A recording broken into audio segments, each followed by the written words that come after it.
Hello and welcome. We are going there today.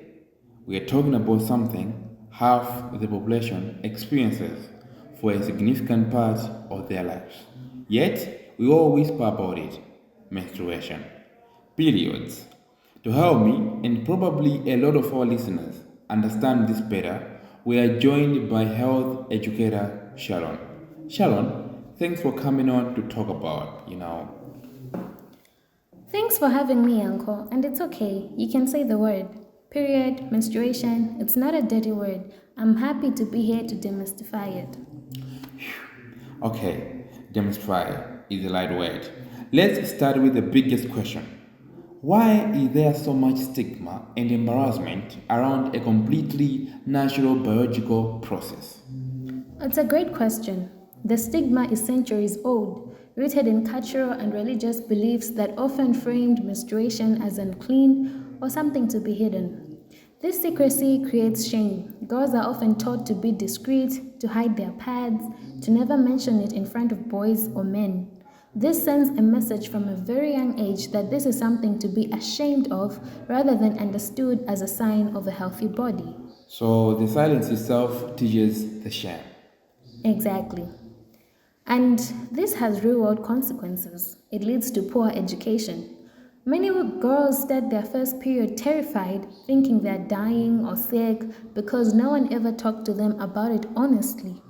It also fuels period poverty, the inability to afford menstrual products. Because if we can't talk about it, we can't advocate for solutions. Let's tackle the education piece.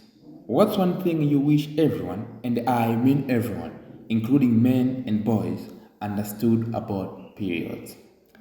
I wish everyone understood that it's a vital sign, just like blood pressure or your temperature.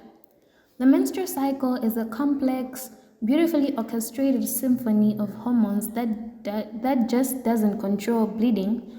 It impacts a person's energy, mood, brain function, and overall health. A regular cycle is a sign that things are working well. An irregular or painful cycle can be the first sign of other health issues. So it's not just about the week of the period, it's about the whole monthly cycle and what it tells you about your health. Precisely. And another thing, period pain is not normal if it's debilitating. Cramps are common, but pain that makes you miss school, work, or social events could be a sign of a condition like endometriosis. It shouldn't be dismissed with just a tough it out attitude. That's a huge point. So, for the men, boys, partners, and friends listening, how can we be better allies? How do we help break the stigma? Wonderful question. It starts with normalizing the conversation. If a colleague says she has a migraine or cramps, don't get awkward. Just offer the same empathy you would for any ailment. A simple, that sounds rough, can I get you anything, goes a long way. Secondly, be willing to help. If a friend, partner, or daughter asks you to pick up pads or tampons from the store, just do it. Don't act like you're handling nuclear waste. Noted. No awkwardness at the checkout counter. Exactly. And on a bigger level, support initiatives that address period poverty. Advocate for free menstrual products in public restrooms, just like toilet paper. It's a basic health necessity, not a luxury. A basic healthy necessity. That really frames it perfectly. Sharon, as we finish, what is your final message on this? My message is simple. Let's stop whispering. Talking openly about menstruation is the first step to dismantling shame, improving health outcomes, and creating a world where no girl has to miss school because of her period. It's not a woman issue. It's a human issue that impacts families, communities, and economics. Let's normalize the normal. Let's normalize the normal.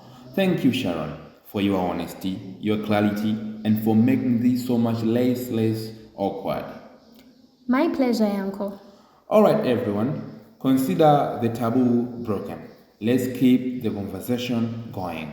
Goodbye for now. See you on Mondays, Wednesdays, and Fridays. Bye.